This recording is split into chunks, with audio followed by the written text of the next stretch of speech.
Two divers decide to dive one of the most dangerous caves in the world. One diver's body is recovered 10 years later, and the other takes almost 21 years to recover after 3 failed attempts and a chance encounter.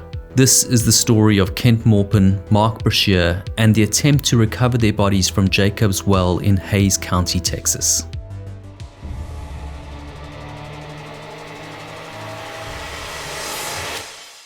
Jacob's Well is a freshwater spring that was first recorded around 1850, measuring 4 meters in diameter at the surface of the well. It descends to 43 meters at its deepest recorded point and extends 1,310 meters to its furthest recorded point. The cool, clear water in Jacob's Well rises up from the Trinity Aquifer. The surface of the spring effectively sits below the surrounding water level. That means water gets pushed up out of the spring by the weight of the surrounding water table. In 1924, the flow rate up into the spring was measured at under 1 cubic meter per second for the first time. In the year 2000, the well stopped flowing. Since then, it stopped flowing 4 times, with the most recent time in July 2022. This happens as groundwater levels drop and there's not enough water pressure to create the rising flow into the spring. The lower flow rate makes it easier for divers to enter the cave system because they don't have to fight their way against the current. It's not a safe cave system to enter.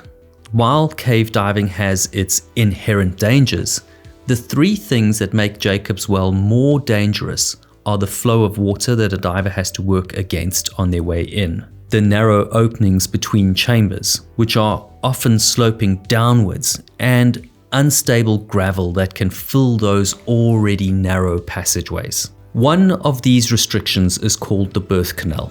At around 21 meters deep, after divers descend a gravel slope, they have to push their way through an opening that can be as narrow as 38 centimeters, depending on how much gravel has made its way down the slope. The slope opens into a wider chamber.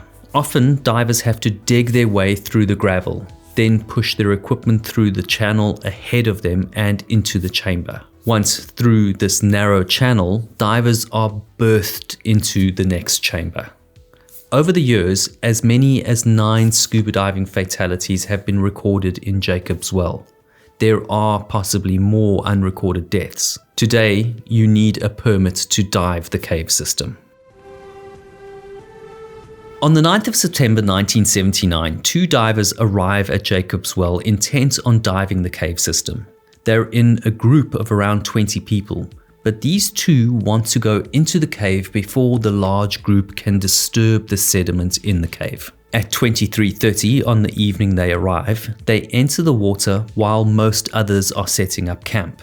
Kent Maupin and Mark Brashear are experienced divers in their early 20s. Kent is an assistant instructor.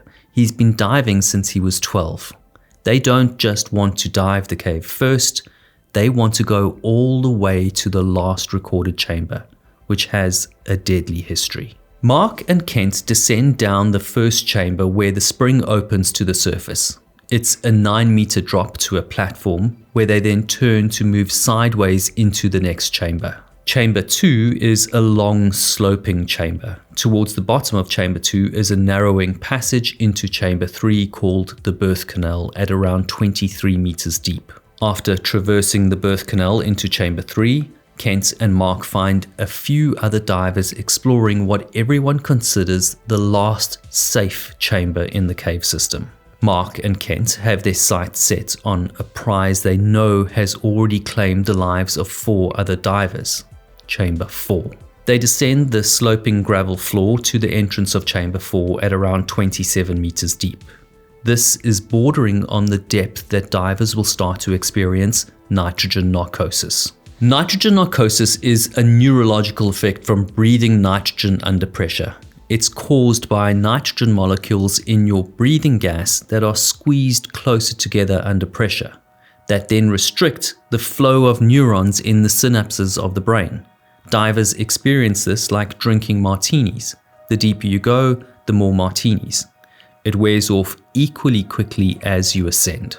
Kent takes off his scuba gear, turns around and backs himself into the tunnel that leads into Chamber 4. Mark copies and follows. Joe Moy is in Chamber 3 and sees Mark back his way into the tunnel with only one light and no cave reel. He swims over and flashes his light at Mark in an attempt to catch his attention and question the judgment of this move. In what I would consider tunnel vision, Mark doesn't even look up. He simply backs his way into the tunnel. Neither Kent nor Mark are seen again. Joe Moy is shocked at what he's just seen. He waits as long as his air supply will allow, then he leaves one of his torches at the entrance of the fourth chamber, hoping the two divers will see the light, and then he turns around and heads back out of the cave to notify the other divers. While he makes his ascent, Joe struggles with what he's seen. He knows he's going to the surface to organize a search. In his heart, he hopes it's a rescue.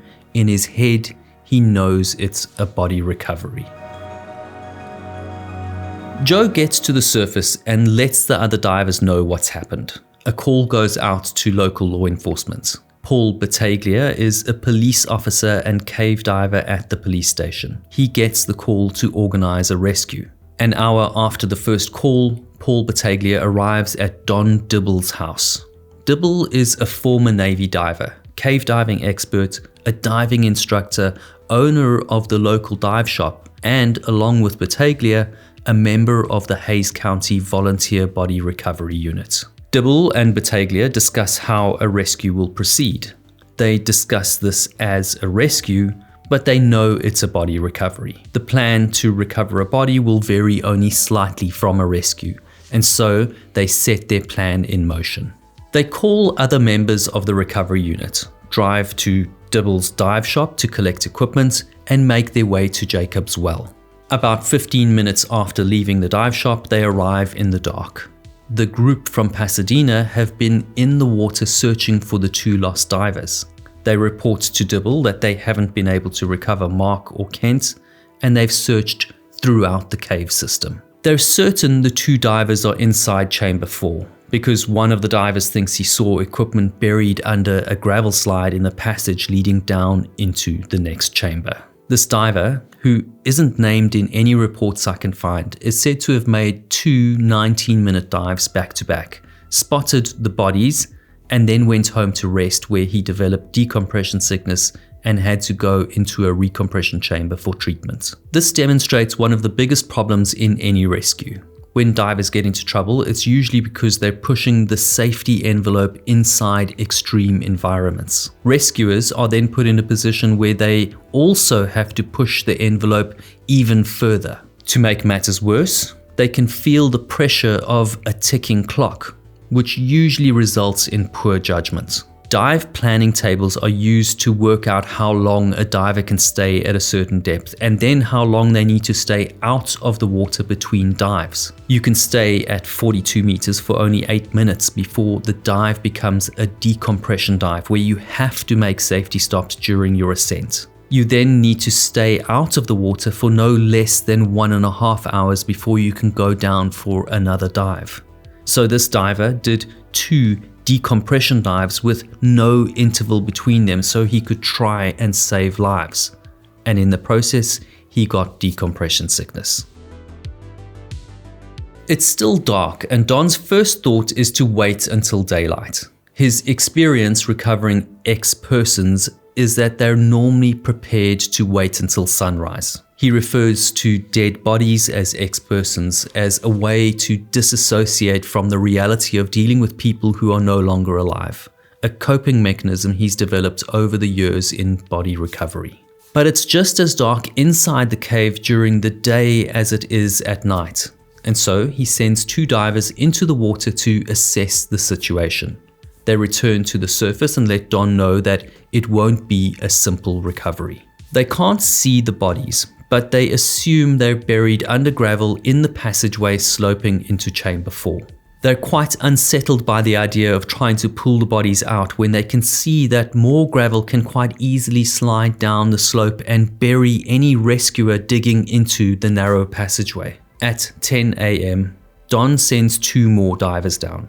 They start to remove some rock and gravel at the entrance of chamber 4. Their hope is to dig out a channel so that they can get into the next chamber.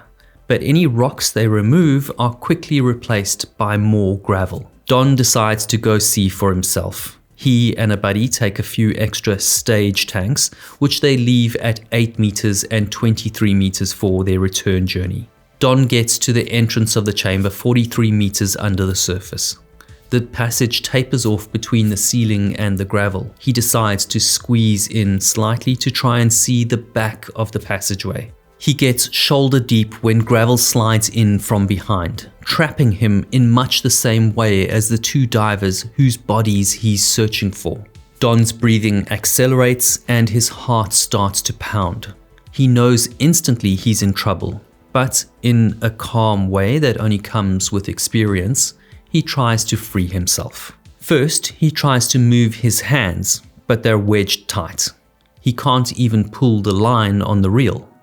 As he wriggles his body, more gravel slides in around him. Even though his head is saying stay calm, he's starting to panic. He starts to writhe and twist to get free. He gulps in air and swallows hard.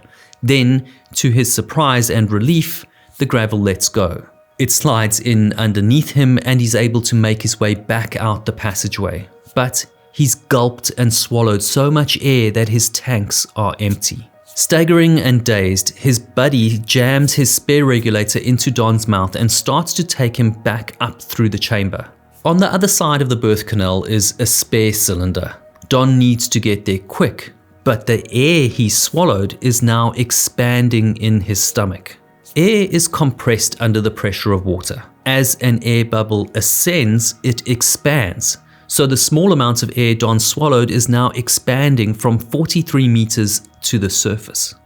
By the time he gets to the surface, the air will expand to 5 times its volume from when he swallowed it.